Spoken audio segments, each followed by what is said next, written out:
Hey guys, how's it going? Static here with yet another tutorial.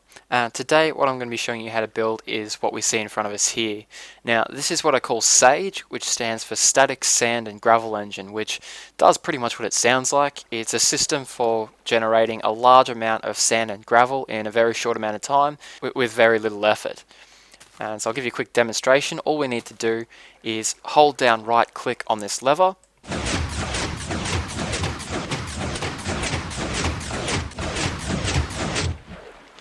And in a very short amount of time the system produces a large amount of sand. Now as you can see, all I've got in my inventory at the moment is 8 blocks of sand. However, in that short amount of time it's produced more or less 1.5 full stacks of sand. Now I'd like to thank Pokeboy08 for alerting me to the initial glitch. Be sure to head over to his channel and show the guy some love. He tells me that he'll be starting up a new series very shortly as well, so be sure to head over there and check that out. Now, making a SAGE is very quick, very easy, and very cost effective in terms of resources. All you're going to need to make one is a couple of tools, some gravity affected blocks, so either 8 blocks of sand, 8 blocks of gravel, or a mix, 8 sticky pistons, now at least 1 block of glass, but I like to use 2 just for the sake of symmetry, 1 lever, 1 redstone repeater, some redstone dust, some sort of a block that you're going to make the actual structure of the SAGE out of. I'm going to use cobblestone for mine, 2 buckets of water, and 2 signs. Alright, so the first thing you want to do is figure out where you want to build your SAGE, and so I'm going to be building mine right here next to my original one. And you want to make 2 4 block long columns of your solid block. So I'm going to use my cobblestone there, and so make one directly parallel to that with a 2 block gap in between them.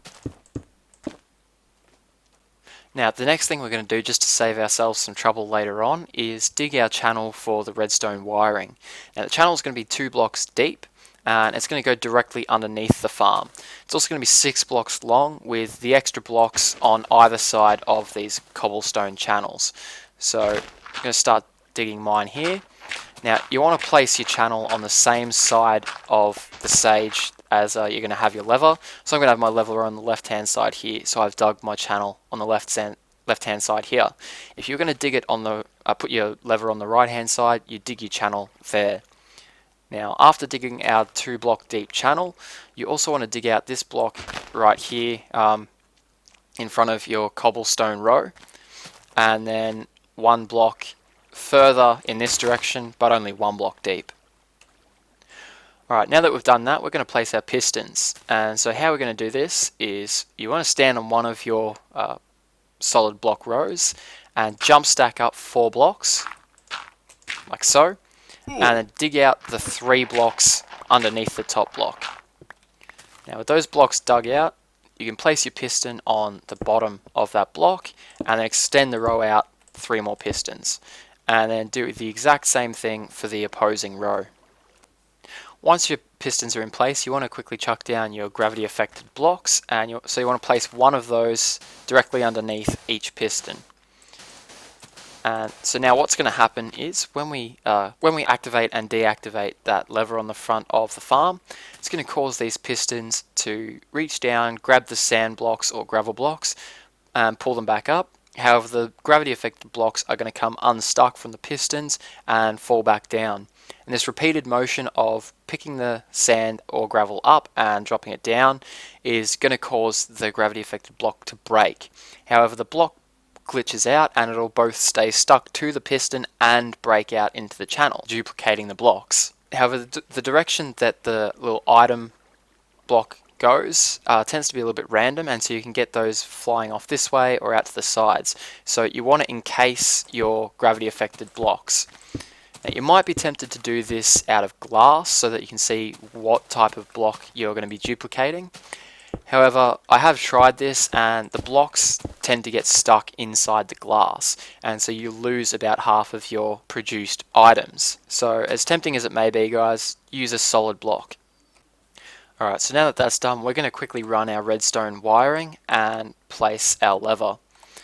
Okay, so what you want to do is run redstone wire from this block here all the way to the back of the system. Oops. just like so.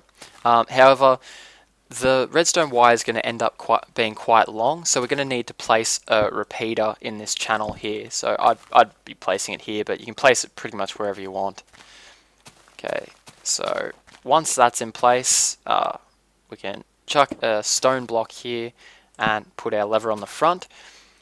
And now we need to close off the top here so we don't destroy all of our wiring with the water we're about to place. However, if you place a solid block here, it's going to cut off the wiring at this corner.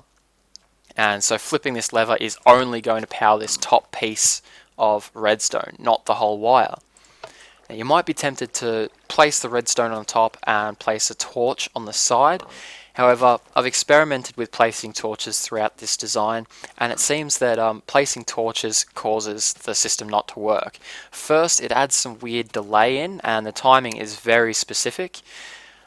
And second, the torches tend to burn out if you quickly turn them on and off again repeatedly. So don't place redstone torches anywhere in this system, guys. Now, for those of you not aware, the reason we're going to be placing a glass block here is that because it's treated as a non-solid block, redstone is able to pass through glass, or at least act like it's passing through glass.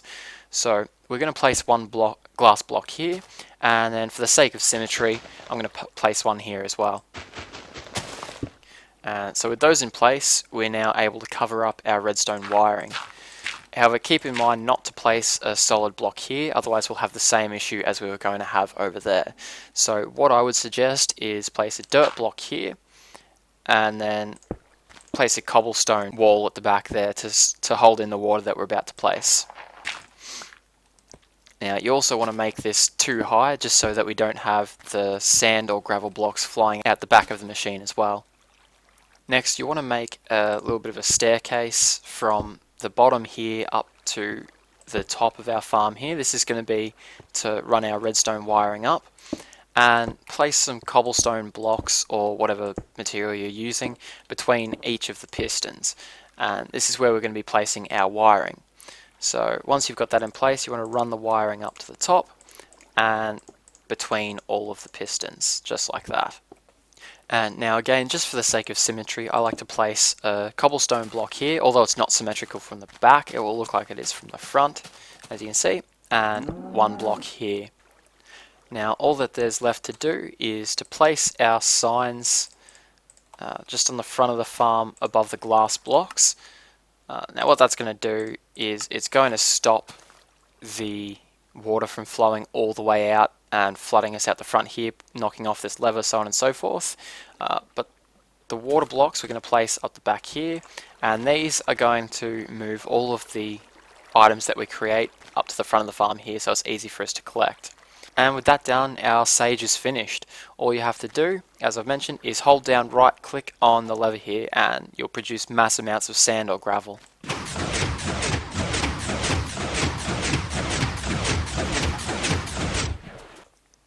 Now you may be tempted to automate the design using either a redstone rapid pulsar, redstone clock, or some other method. However, the redstone rapid pulsar, as you'll see, it's far too quick, and also the torches have a tendency to burn out, so it's quite unreliable. A redstone clock made up in this way will actually work. It will cause the block to duplicate, as you'll see there. However, the issue here is that redstone clocks like this happen to be quite unreliable. If you log out and then log back into the game, they tend to break. Also, it takes a lot more redstone to make something like this, and doesn't really provide that much of a benefit. I mean, it doesn't take any effort really to sit in front of a lever and hold down right click, so this is probably going to take a little bit more effort. Now, I also had the idea of using sticky pistons with block detection as a means to automate the system. However, this does something quite strange. As you see, the sand block completely disappears. There's no collectible item, and the piston glitches so that there's two piston arms. So, yeah, strange stuff. Anyway guys, I hope you enjoyed this tutorial. Don't forget that if you did enjoy it, please leave a comment, rate, and subscribe. Thanks for watching, and I'll see you guys next time.